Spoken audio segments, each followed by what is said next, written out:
What's up, everybody? Today, we're taking a trip back in time. We're jumping in the DeLorean and setting the dial to 1988, a year that many call the absolute golden year of hip-hop. This wasn't just a moment in music. It was a cultural explosion, a revolution that shook the world. Let's set the scene. Hip-hop wasn't just about the music. It was a whole culture, built on four key pillars. You had the DJ, the master of the turntables, spinning breaks and creating the sonic landscape. You had the MC, the master of ceremonies, the poet, the storyteller dropping rhymes over the beat. You had the b-boys and b-girls, the dancers breaking and popping with unbelievable athleticism. And all around, on the city's walls and subway trains, you had the graffiti artists, the writers, painting vibrant masterpieces. It was a complete ecosystem of creativity, born from the streets of New York City. And in 1988, this culture hit its creative peak. It was the year that hip-hop truly found its voice and proved it was here to stay. Black culture was influencing everything from the way people talked to the way they dressed. The energy was electric, and you could feel it pulsating from every borough. From the Bronx to Queens, from Brooklyn to Manhattan and Staten Island. We're talking about landmarks, like the Queensbridge houses, the South Bronx and Union Square, where battles and ciphers would pop up spontaneously. The airwaves were on fire. Think about the classics that dropped this year. NWA came straight out of Compton and changed the game with their raw, unfiltered reality rap. Public Enemy brought the noise with It Takes a Nation of Millions to Hold Us Back, an album so dense and politically charged it felt like a sonic protest. Slick Rick the Ruler dropped The Great Adventures of Slick Rick, a masterclass in storytelling. Eric B. and Rakim followed the leader with an album that was pure lyrical poetry. Big Daddy Kane was going off, setting it off with his smooth delivery and complex rhymes. De La Soul was introducing the DAISY age, proving hip-hop could be playful and psychedelic.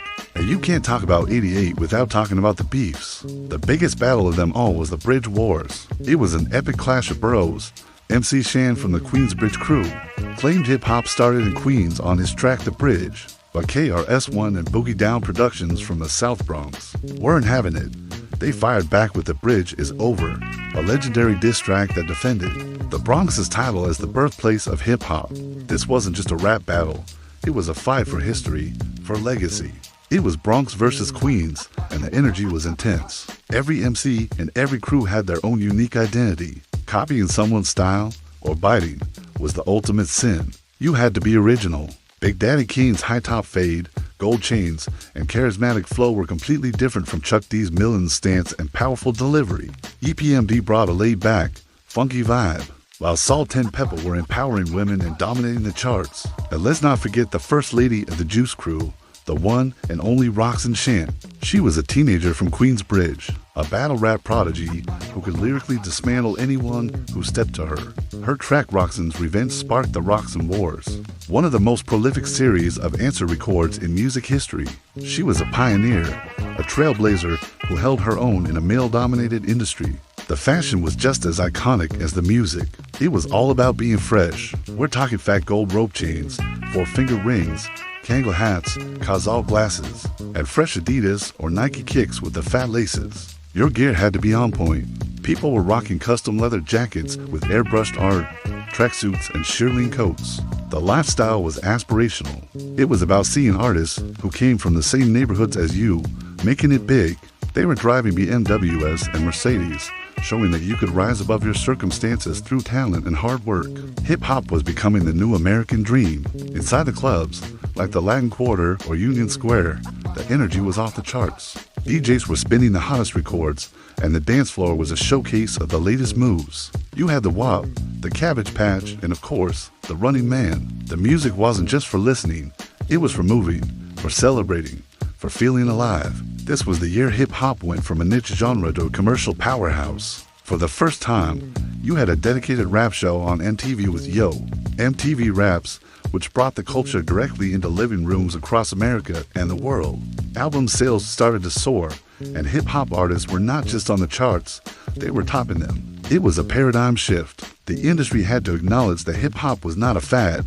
It was the most vital and innovative force in music. The originality of 1988 was its defining feature.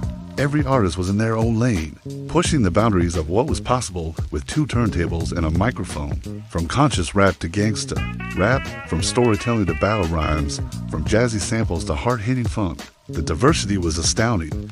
It was a creative explosion that laid the foundation for everything that came after. Now, even though the Bronx won the battle for hip-hop's birthplace, that Queensbridge pride never faded.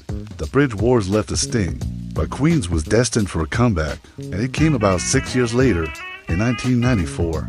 A young poet from that same Queensbridge housing project, a kid named Us, would drop an album called Omatic. It was a lyrical masterpiece, a flawless debut that many still consider the greatest hip-hop album of all time. With that one album, Nas didn't just put Queens back on the map.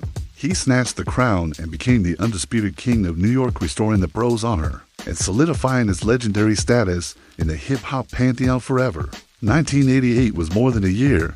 It was a declaration, a moment when a generation found its voice and used it to change the world.